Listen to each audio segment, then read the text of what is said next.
Dirty Moderates, I'm really excited about our guest today because he is in the state of Florida, my home state. I'm from Miami, Florida. But the gentleman who's joining us today, whose name is Desmond Meade, isn't just any Floridian. He's got a true story of personal triumph, which he's going to tell you about. But by way of introduction, he has been in charge of leading a really important movement. Despite his obstacles and society's roadblocks, he has persevered. It is the Florida Rights Restoration Coalition.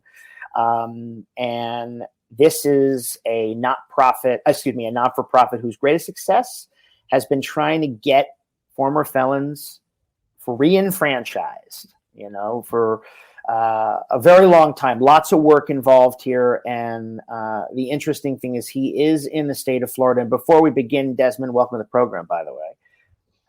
I wanted to begin this way because we're going to talk about your story and talk about this. For the listeners who know that I love history and I'm a political mutt, I'm a hybrid, I'm not a member of any party. I reject dogma. Florida, which everyone has their eyes on now, says, ooh, Florida's become a red state. Let's go back. Florida was a Confederate state, okay? It always was the third state to secede in 1861, though it was not, the big cotton producer of the other slave states and all the other wretch of the Confederacy. It was a beef and salt producer, and it was part of the Confederate Army, the traitors who seceded and tried to destroy the country. And yes, it was a Southern Democratic state, segregationist Jim Crow state for the longest time before it just flipped. I grew up in a different era where it was sort of a mix of both.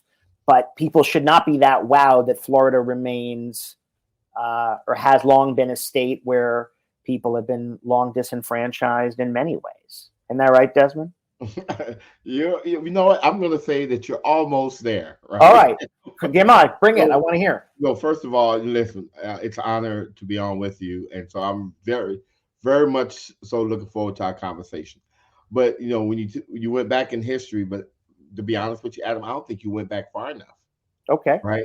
Because when you're talking about disenfranchised and displaced, you got to understand that there were original inhabitants of Florida. Right. And we're talking about even the Miccosukee Indians and Seminole Indians. Seminoles. And that's a history there, and so understanding that, the Florida that we see today has a very long and deep history of more than just disenfranchising of voters, but just, discarding people as well. That's a very good point. Yeah, no, I more than take your point. I was giving, not that this is an argument, I was trying to give context of sort of the Reconstruction amendments, theoretically, right? We had a 15th Amendment that was pretty much a paper tiger until the Voting Rights Act in till the Voting Rights Act in 1965, with about 95 years there of a 15th Amendment, which was supposed to enfranchise black males and did not, because the South worked so hard to thwart that, especially Florida passing all these laws. I remember this, not just because I'm interviewing you, but like maybe like 1869, 1870, they started passing all those laws to make all these things a felony because they knew there were now 4 million freedmen total in the South and former slaves, and they wanted to halt progress, so. I mean, so Adam, and I'm really glad that you're taking this angle at the beginning, right? Because once again, I'm gonna say let's go a little deeper, right? Because let's do it. A lot of times when I have a conversation about felon disenfranchisement, one of the things that I always point to is that there's a much broader concept at play here, right? Okay. And I think from the beginning, from the time that this country was formed, it's always been a select group of, I'll say, politicians that wanted to pick and choose who get the vote for them, right? And so when you talk about the history of this country, there was a time when you had to be a white male landowner to be able to vote. And it wasn't too long ago that women were allowed to vote.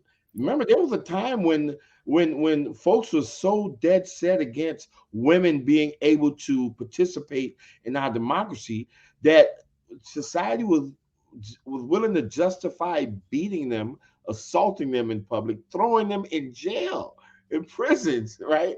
All because someone says, you know what, you're not good enough to have a say in how this country is or your community is being ran. And that was just something that was just fundamentally wrong with that. And so there's a much broader thing at play, and we still see it today. We see it not only with felon disenfranchisement, but you see it with the redrawing of congressional districts, right? We see it with prison gerrymandering. That at the heart of it is politicians actually trying to influence who get to vote for them and who do not get to vote for them. And that's an affront to what we consider to be democracy. It's an affront to every citizen of this country, whether you're conservative or whether you're progressive, it doesn't matter, because no matter where you at, there's some politician that's trying to discard your vote or trying to amplify your vote in some kind of way and discard somebody else's vote. Yeah, no, that's very true. So let me ask you, when was the last time, before we get, I promise I want them voters, excuse me, listeners have to hear your story, and I want to hear all about the coalition and your fights with Ron DeSanctimonious. But I Trump's best nickname. I want to know though, when was the last time you voted? Well, let me tell you, excuse me. Sure. The last time I voted was in 2020. It was actually the first presidential election that I ever voted in. Wow. And it was the first time I voted in, I believe, over 30 years. Wow. 30 odd years. You know, and when I think about that, you know, I in the past I've talked about that experience, right? Even as I was approaching the voting location or my voting precinct, and thinking about how I was walking on hallowed ground, right? I felt that you know, there were so many people who sacrificed their lives, right? Who sacrificed their time, right? Just so a citizen would be able to have a voice, right? And then I thought about the thousands of people who worked on Amendment 4 campaign, and the millions of voters who voted yes for it, right? So I could be able to walk up to this precinct with confidence and cast a ballot. And when I got inside and I got my ballot and I went into the little voting booth, you know, I couldn't help but think that I was actually engaging in a sacred act. I thought there was something sacred about this. When people put their lives on the line, right, and made these sacrifices just so I can have a say on who gets to be president or mayor or dog catcher or whatever, you know, that it's something sacred in that act. And so as I was voting, Adam, I couldn't help but to feel as if the act that I was engaged in, the sacredness of that act, actually, it went beyond, right? It rose above partisan politics. It rose above even implicit racial biases. And I say that because when I was voting, I wasn't voting as a Democrat, or I wasn't voting as a Republican. I wasn't even voting as a Black person, not even as a man. What I was doing was something that affirmed my humanity and my place within a society. That said that I had a voice, that I mattered to the greater good of society, that I had an opportunity to participate in an act, right, that would have an impact on everything around me, and so it validated my existence, you know. And I know sometimes folks might find it hard to believe or even fathom, but that experience really had me thinking that voting is less political than what people make it to be, right?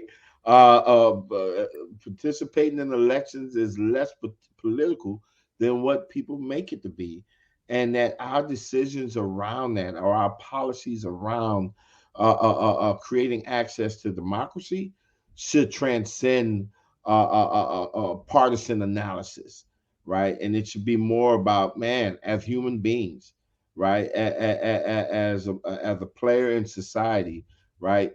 How can I play a role to make sure that every voice that is part of my society, right, have an opportunity to be heard?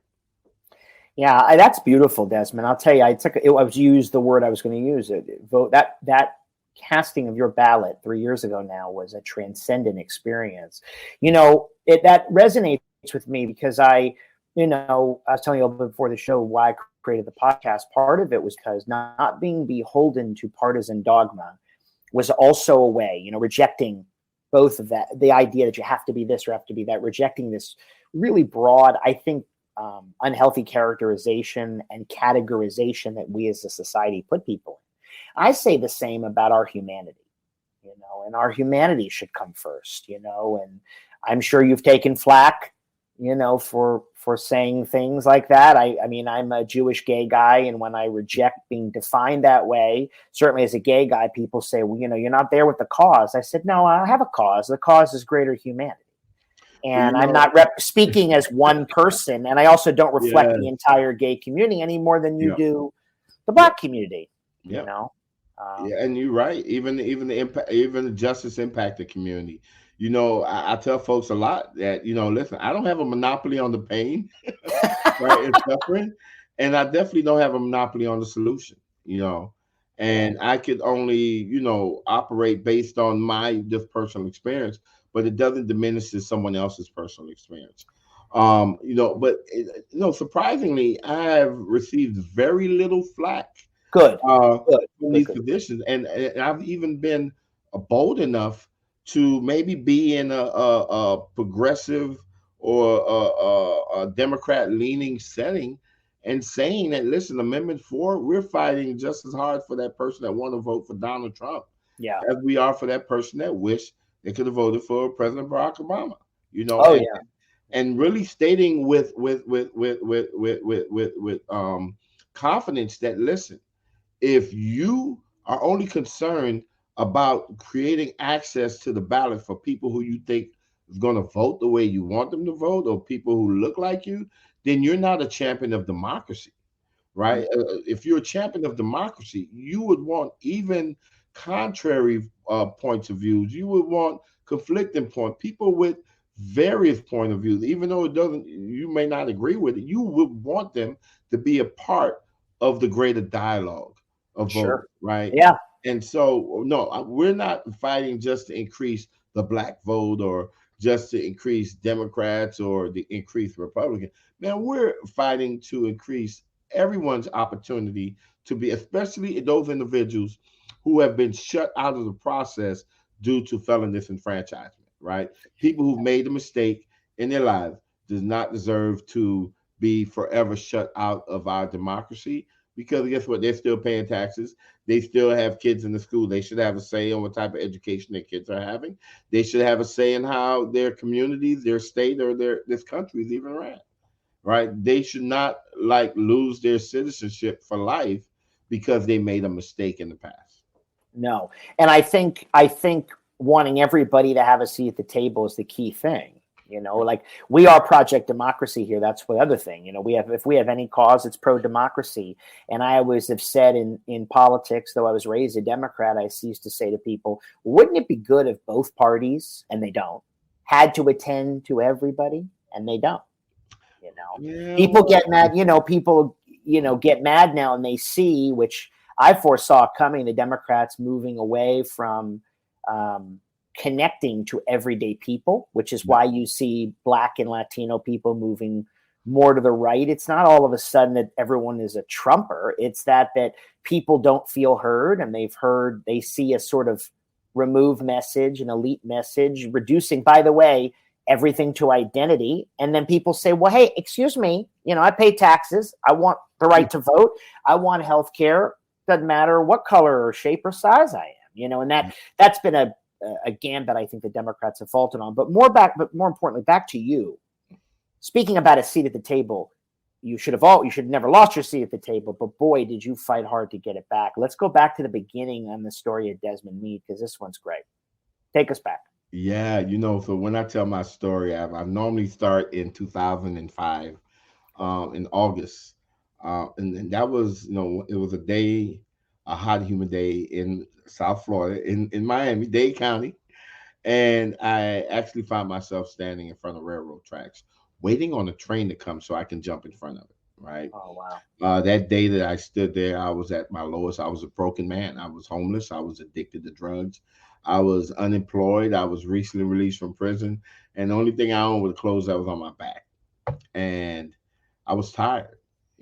I felt like I was a disappointment to my family, friends, and I didn't see any light at the end of the tunnel. I didn't have any self-esteem, any hope, and I was ready to go. And I stood at those tracks for quite some time, but the train for some reason never came. And if you're from Miami, you know that the I am. tracks that lead to the port of Miami are busy tracks, that I know. every maybe 15, 20 minutes a train is coming to hold up traffic, right? But that day when I stood there, not one train came. And I ended up crossing those tracks, and I walked a few blocks further, and I checked myself into a substance abuse treatment facility. Right that And day? You went right that's there? that's the Wow. exact day. As soon as I crossed the tracks, I walked maybe 2 blocks further, and they put me in a program, inpatient drug treatment program for 4 months. And after completing that, I moved back into a homeless shelter near downtown Miami, Chapman Partnership. And while at Chapman Partnership, I decided to go to school. And so I enrolled at Miami-Dade College in the downtown Wilson I campus. know it well, Wolfson County. I'm from, as I Early said, I'm studies. from Miami Beach, but Yep. I know I just got back from Miami yesterday. I was there for hours. Oh man, I used to listen. Let me tell you, I used to ride those little metro movers back and forth. When you're homeless, you're wandering around aimlessly, and Yeah, I always used to look at the college and say, "Man, I wish I can go there." and And you one did. day, something else said, "Give it a shot," and I did, and I was able to start attending classes there, and end up like graduating honor grad with highest honors, Mm. and my professors encouraged me to continue my education, so I pursued a bachelor's at Miami Dade College. And after getting my bachelor's, I got accepted in the Florida International University College of Law. And Yeah. so I went to law school. And in May of 2014, graduated with a Juris Doctorate degree Mm. from FIU.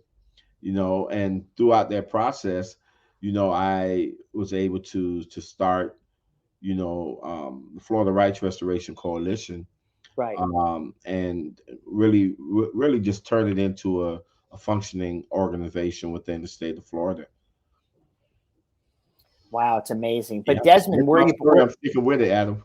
Just thinking, what? Where were you born? Miami? Yes, so I was born in St. Croix, U.S. Virgin Islands. Oh, sure. I've been there. I love Yep, I that was place. born Nice. there, but I came to Miami at a very young age. And I lived basically in Miami, and I did spend some time in the Midwest in the suburbs of Chicago for a few years. So I would go back and forth between Chicago and Miami, but those were the two places where attended elementary, junior high, and high school. Okay. And then, do you want to talk about, you know, to the extent you want to, about how and when things went wrong and how you sort of got to that place of hopelessness? Yeah. So listen, Because it's I think very it's all too real and human. It's so no, important, the work you're it's doing. simple. You know, it It's gives simple. people hope. Yeah, it's simple. I mean, when I was at those railroad tracks, like I said, I was homeless. I was addicted to drugs, and lost my rights many years ago. And the reality is that I have a common story. Drug addiction. And when you are addicted to drugs, like I was, I made dumb mistakes, foolish mistakes. I made mistakes because you know what? At the end of the day, when you're addicted, you're going to do whatever you need to do to get the drug of your choice, right? And whatever it took for me to get the drug is what I did. And so there were many times when I got in trouble. I was arrested, and I spent some time in jail, and eventually in prison. You know, these were just direct consequences of my abuse of drugs. Point blank, you know, that's it. Just clean and straight right there. And so it wasn't until I learned how to stay sober that my life started improving. It wasn't until, and there were stints where, I would stop using drugs and my life would start to improve, but then I would end up relapsing or using drugs again, and I would end up in the worst place, Mm. And it was just one thing after another, one thing after another. But eventually in 2005, when I did cross those railroad tracks and I completed my drug treatment program, the one thing I thought about was I don't think I have another relapse in me. I think that if I ever use drugs again, next time I won't be lucky at the railroad tracks. Maybe the next time a train will come, right? And I will jump in front of it. And so, I really, really doubled down on making sure that I was protecting my sobriety. Whether it was attending meetings, whether it was taking meetings, the treatment centers, working 12 steps, whatever it was, I was willing to do it because, and then of course, service is part of recovery. You know, I was willing to do it because I didn't want to phantom what would happen if I pick up another drug. And so, Were you in elementary and junior high in Chicago or in Miami? so in junior high, I was in both places. You were in both places. Yeah, What I was going to elementary in ask you Miami, in Miami, and then junior high in junior high both. in both places, high school in both places. Did you feel hopeless as a person? No, No. listen, let me tell you. No, I think I had a very decent childhood. Oh yeah, I felt loved by my parents. yeah, I was a smart kid. Now yeah. I did struggle Obviously, because you made good on all those yeah, promises. there was a struggle. I think the biggest struggle, well, one of the biggest struggles that I had was, because I was also an athlete, and so Right. I was struggling between being a nerd and a jock. And it was like a Dr. Jekyll and Mr. Hyde. Right. And so that was probably the biggest challenge. Like I said, I had a great experience, even around the lines of like experiencing biases, right? In South Florida, I went to a predominantly African American school, where maybe it was five white people that attended that school. And in Illinois, I went to a predominantly white school, Mm. right? Or maybe it was maybe 20 or 30 folks that were African American. And so I've got to experience a wide range of environments that really helped shape me into being who I am today. Yeah, and to that point, one of the things about Florida Rights Restoration Coalition that I think people don't know, and you mentioned it earlier on, is that you're not working just to re-enfranchise a specific group of people. I mean, if you've got disenfranchised people, there are all sorts of people. I mean, one thing people may not know is that, right, the Koch brothers organization and Christian Coalition and other progressive groups, this is not to use the word bipartisan, but this is where the meet no, where the twain shall meet, because there are a Oh, lot of people who are, what would be considered the white Trump voter well, who listen, right? listen. I tell folks all the time when I was arrested, the police didn't ask me if I was Democrat or Republican. When the judge sentenced me, he didn't ask me if I was Democrat or Republican. No. And my travels throughout the state and this country have made it very plain to me, right, that addiction does not see that stuff. That people from all walks of life uh, run into issues. I mean, at one point, I mean, the way how a lot of the political dialogue was going, you would think that only Democrats go to jail, right? Right. Uh, or only Democrats get in trouble. And the reality is that everyone from all walks of life did. One of the things that I was really adamant about and really pushed back on a lot of people was that when even with our efforts, they was like, "Oh my God, Desmond, you guys have a great bipartisan campaign," and I'm like, "No, we don't. We Mm-mm. do not have a bipartisan campaign." And it was like, "Oh, okay, I get it. You have a nonpartisan campaign." And I'm like, "No, we don't have that either." Right? I said, "What we have and what we're working with, that we have an organic grassroots movement that welcomes and enjoys bipartisan support. And the difference is, instead of leading with the politics, we led with the people, right? Mhm. We led with the people. And that was so vitally important because when you strip all the politics away, when you strip all of the biases away, what you have is just another human being, right? And what we realize is that, as I was growing into this work, and I'm constantly evolving. Like, like I tell my folks today that, like, Desmond, who you fighting for? And I ask them, who you think I'm fighting for? They're like, you're fighting for justice impacted people, right? And I'm like, Adam, I'm on your show, and I'm gonna tell you right now, no, that's not quite right. What I'm fighting for, Adam? I'm fighting for people like you, Yeah. right? I'm fighting for folks who may not like me. I'm fighting for folks that might have a different point of view. I'm fighting for everyone. But what I realize is this, like the adage says, a chain is only as strong as its weakest link, right? Now you could have a chain with 4 links on it, and 3 of those links could hold a ton of weight. But one of those links could only hold 50 pounds. How much weight can that chain hold? That's 50 pounds. And you can go and you can strengthen the other 3 to be able to hold 2 tons of weight, right? That chain is still going to only able to hold 50 pounds. And so just like, a chain is only as strong as its weakest link, I do believe that our society, our community, our country could only be as strong as the segments of a population within our country that has been most weakened by systems of discrimination or oppression or narratives that saying that they're not as valuable, right, as other folks, right?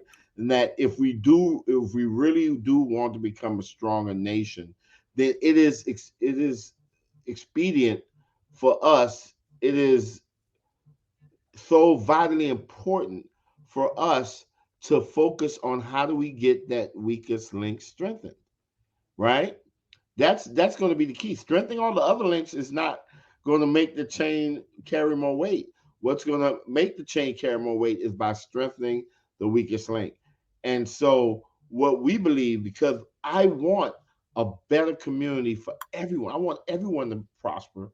Yeah. Then I know that if that is to happen, then I need to keenly focus on what can we do to strengthen the segment of our population that has been most weakened.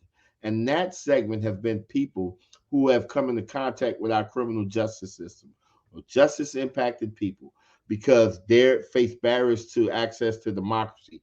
They face barriers to economic mobility, as in housing and employment, right? And because folks use the word felon and convict, right, they face a narrative that dehumanizes them. And that's why we don't even use the word felon. What we use is returning citizen. We're trying to even get away from that, right? Because at the end of the day, what they are first and foremost is a person, right? They're people. And so it's justice impacted people, not a felon, because when you think of felon, you're not as empathetic to the challenges that person would face as if it was your brother or if it was your mother or if it was your father. But that's exactly who these individuals are who are justice impacted. They're someone's son, daughter, mother, father, grandmother, grandfather, right? And in spite of whatever mistake they made, right, there's still humanity that's in them. And that's what we should first see, right? And I can tell you that we run across people who are justice impacted throughout our daily lives on a consistent basis.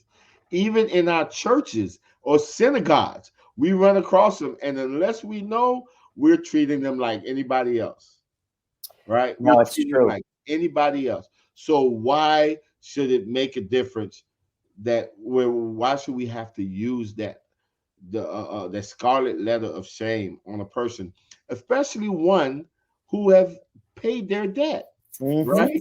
Right. Who know that they actually paid their debt for the mistakes that they made, right? Why are we still erecting these barriers? And so I know that if we could remove those barriers, right, then listen, if I'm able to get a job, I'm able to contribute to the tax base, right? I'm able to contribute to the economy.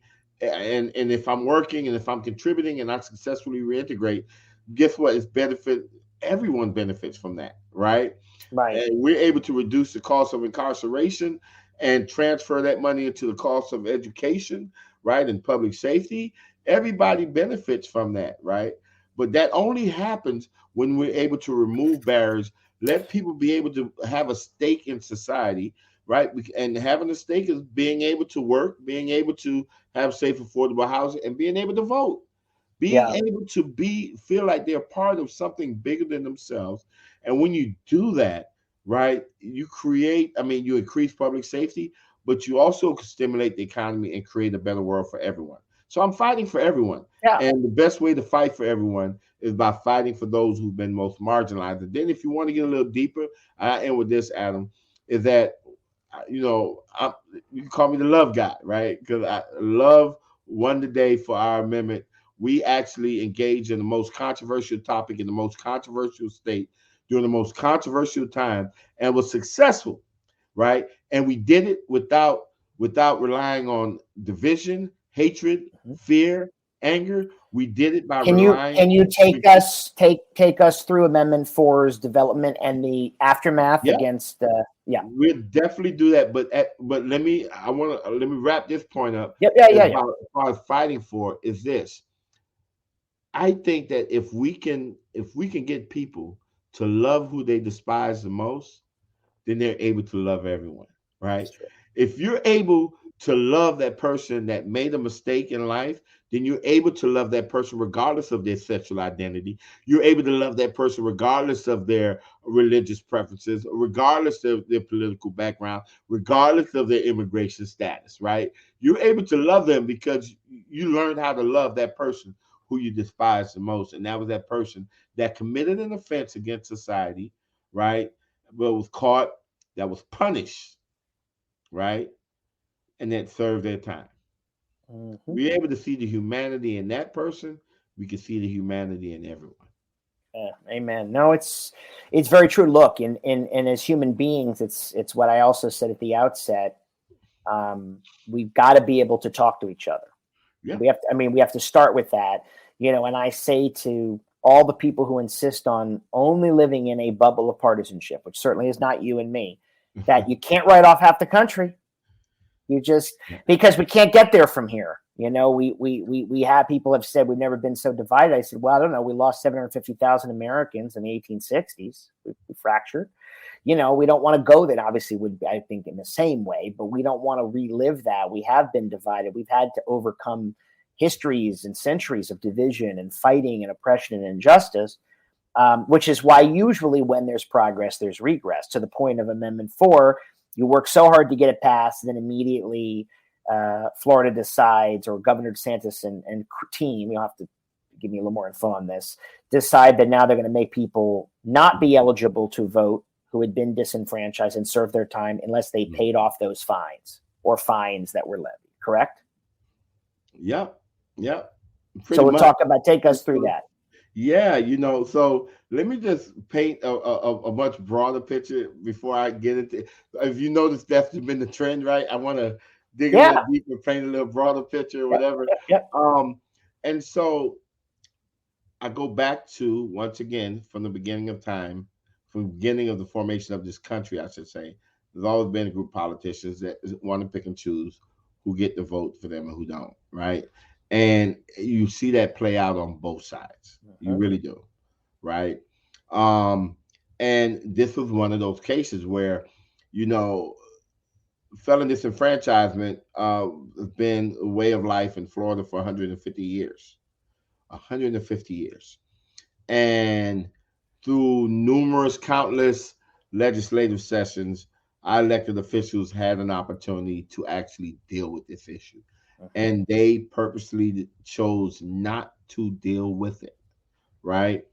And so we decided to do something, right? And at the end of the day, one of the main things that had motivated me was, in Florida, prior to Amendment 4, there was a lifetime ban on voting, right? So once a person was convicted of a felony offense, and I know when people hear felony, they think of the worst thing in the world, right? But I mean, listen, you get a felony for driving with a suspended license in Florida. You know what? When you're down there on the beach, you disturb turtle nesting eggs on that beach. That's a felony offense, Adam, right? And then when you went to that graduation party and you had that balloon and you let it go in the air, In Florida, that's a third-degree felony for releasing helium filled balloons in the air, right? Right. And so, you know, trespassing or just all kinds of stuff that are felonies. And once you're convicted of it in the state of Florida, prior to Amendment 4, you lost the right to vote, the right to run for office, and serve on the jury for the rest of your life, right?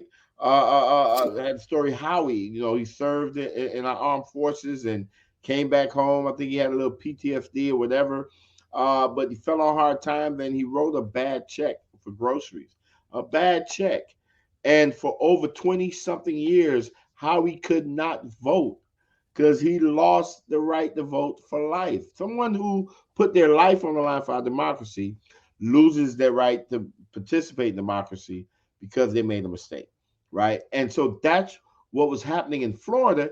And then the only avenue a person had was at the mercy of a governor and his cabinet, right? And so you had 4 politicians that had the power to decide which American citizen get to vote and which American citizen don't get to vote. And I thought that was way too much power for any politician to have, whether they're Democrat or Republican. It didn't matter.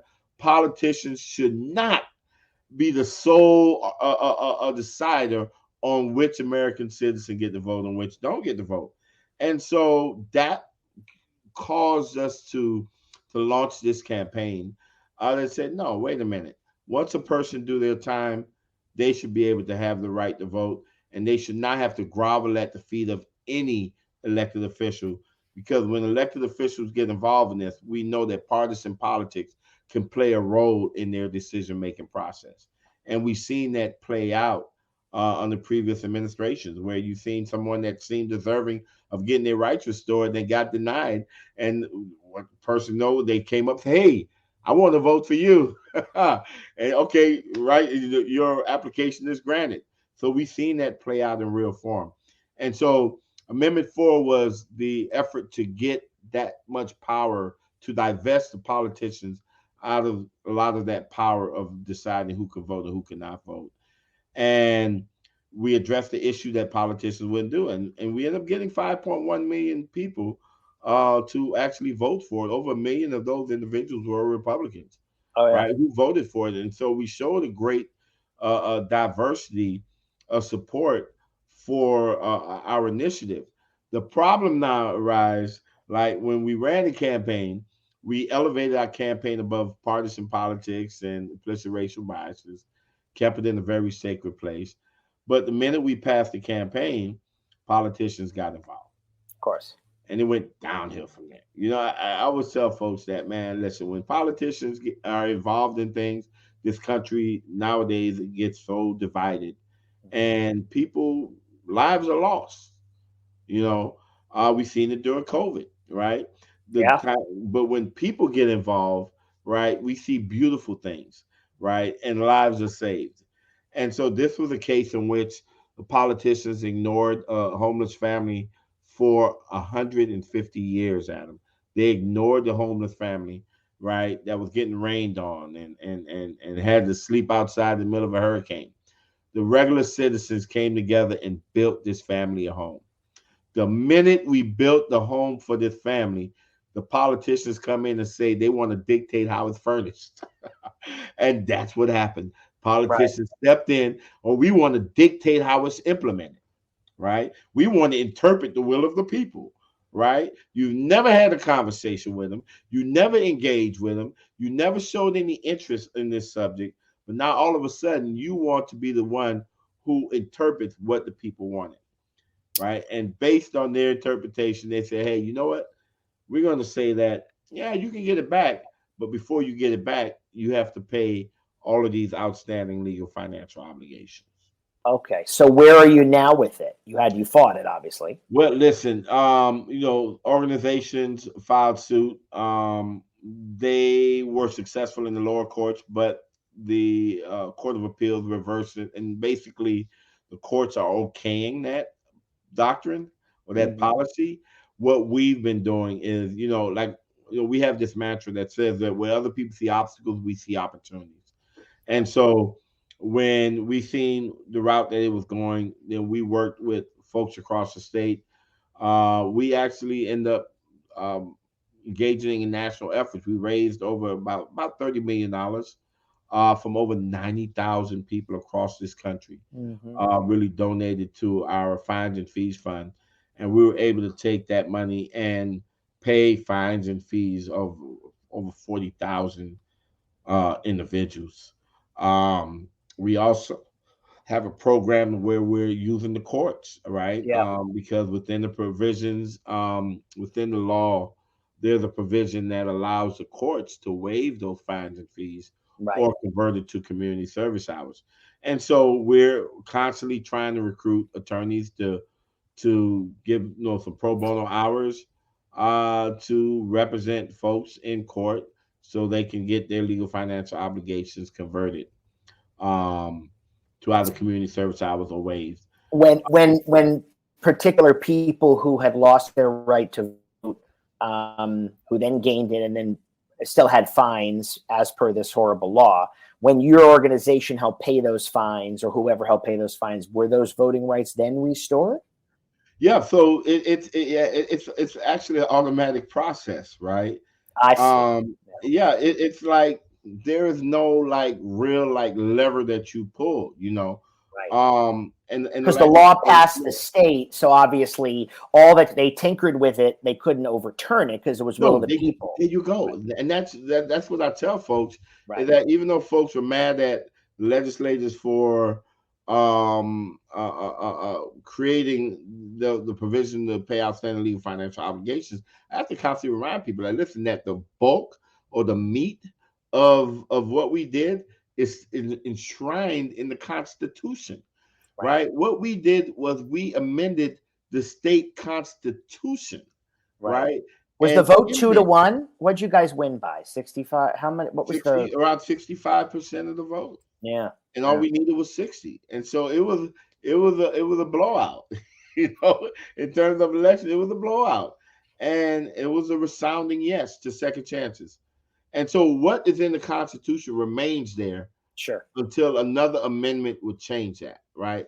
The only thing that they did was they really defined, because the amendment basically was like, hey, once a person complete their sentence, that the right to vote is automatically given to them. Yeah. Right. And what the legislation did was say, okay, well, we're going to define completion of sentence. And completion of sentence means not only do you have to serve your time to include probation, but if there are legal financial obligations that's associated with your felony conviction, then you have to make sure that they are paid in full or either waived before we'll say that your sentence is complete. Yeah. That would be a caveat right there. Yeah. And now, are you working from where you are now? I know you're still, where you're working hard to get some of this stuff corrected. Is this project, I know it's Florida, obviously you're engaged with other states that are heavily disenfranchised, right? Are you doing that? Or are you Florida focused on it? Yeah. So let me tell you, when it comes to the heaviest of disenfranchisement, there's no state like Florida. It's the worst, huh? We are the worst. At its height, Florida accounted for a quarter of the total amount of people who in the country who could not vote because of a felony conviction. Right. At one point, we had more people in the state who could not vote than the amount of people living in several U.S. states and territories, and over, I think, something like 40, 50 countries in the world.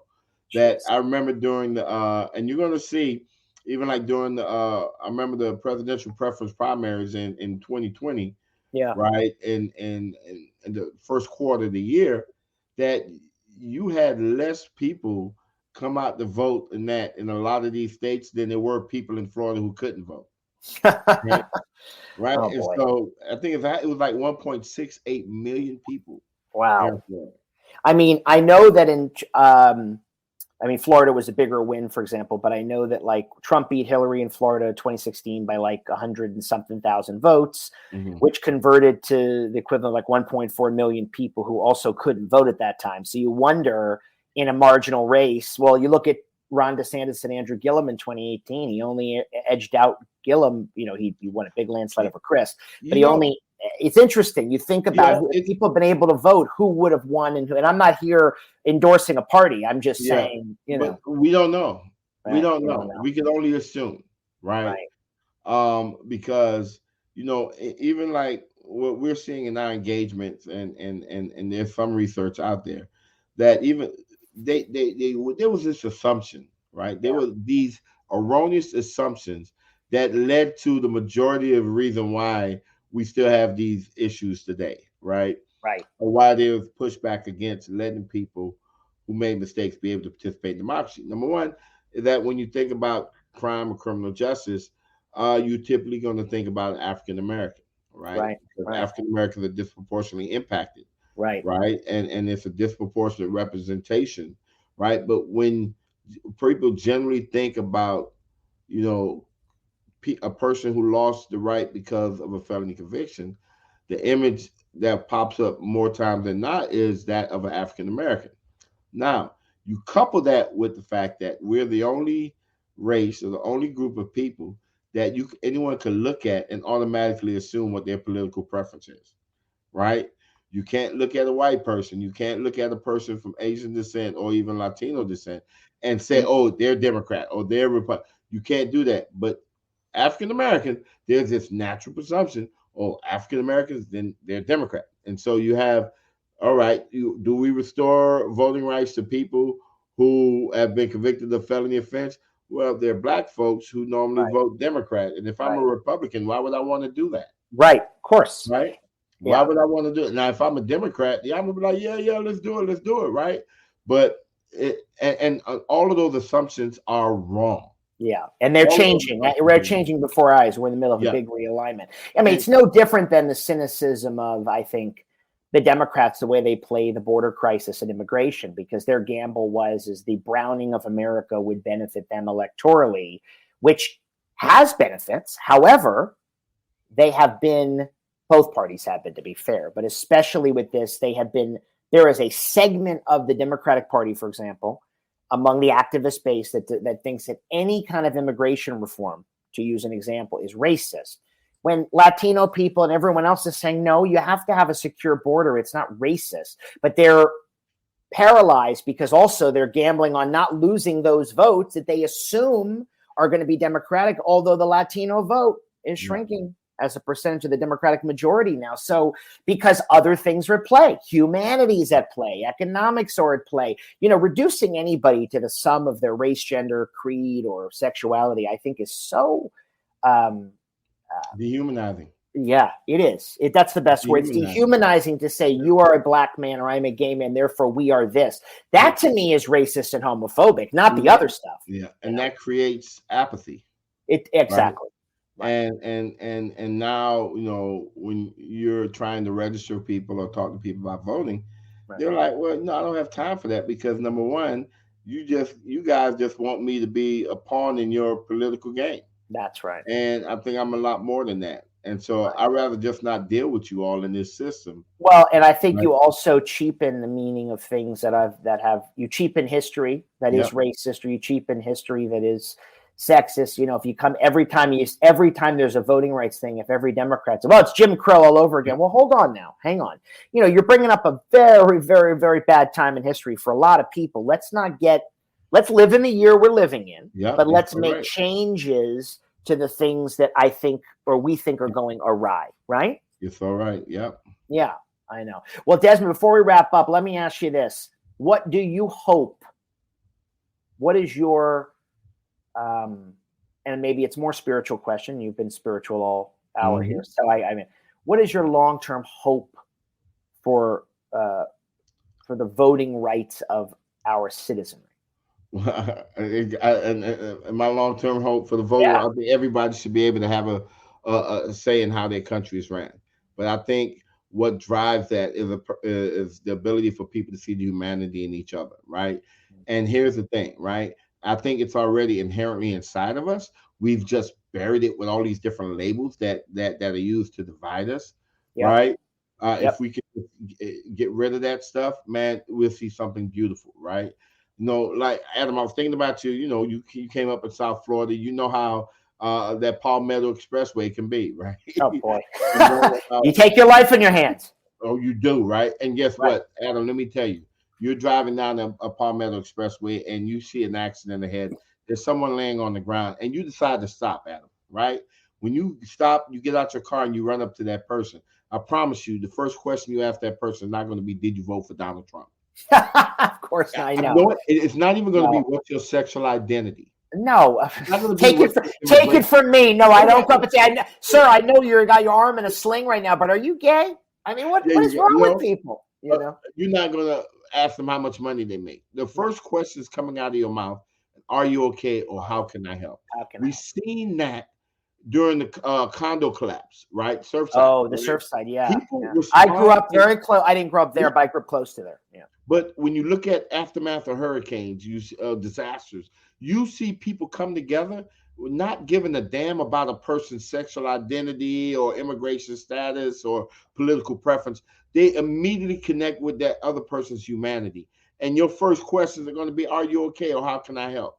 It's in those moments that we are beautiful as a country. It's in this moment that we're beautiful as just as a group of people, right? It's those moments that we should be striving for, right? And in that perfect world, and listen, it's not a fairy tale. It's not far-fetched. I'm not Don Quixote, right? I'm not, because we give each other examples of that every single day. We matter of fact, I go as far to say that there are times when we as human beings would risk our own life and our own safety to help someone that we don't even know. I know. And if we're willing to put our lives on the line for someone who we don't even know, then why should we let their sexual or political preferences get in the way of us treating them with dignity and respect, and recognizing their humanity and welcome them into the collective conversation around democracy and who should be running our cities and our states and our country, right? And so the deeper thing that I am pushing for is for us to tap into what's already inside of us, and that is that yearning to be a part of something bigger than ourselves, that yearning to connect with a fellow human being along the lines of humanity, right? The yearning to love and be loved. We connect with that, we start improving things. We start holding people more accountable, and we start getting rid of people whose only objective is to keep us divided so they stay in power. And we start putting in people in the office who would truly carry out the mission of being a public servant, not a public demagogue. Amen. Amen. On that note, I am going to thank you profoundly. This has been a great honor. And you know what? Your story, your human story, is a symbol for us all. I think it's a benchmark in how to turn your life around and to transcend, as you say, the worst of us. You are the best of us, Desmond Meade. You are the American dream, and I love that, and I'm proud to know you. Thank you for joining us on Dirty Moderate. And by the way, where can people find you before we go? On Twitter? Where do we look you up? Find me on Twitter at Desmond Meade.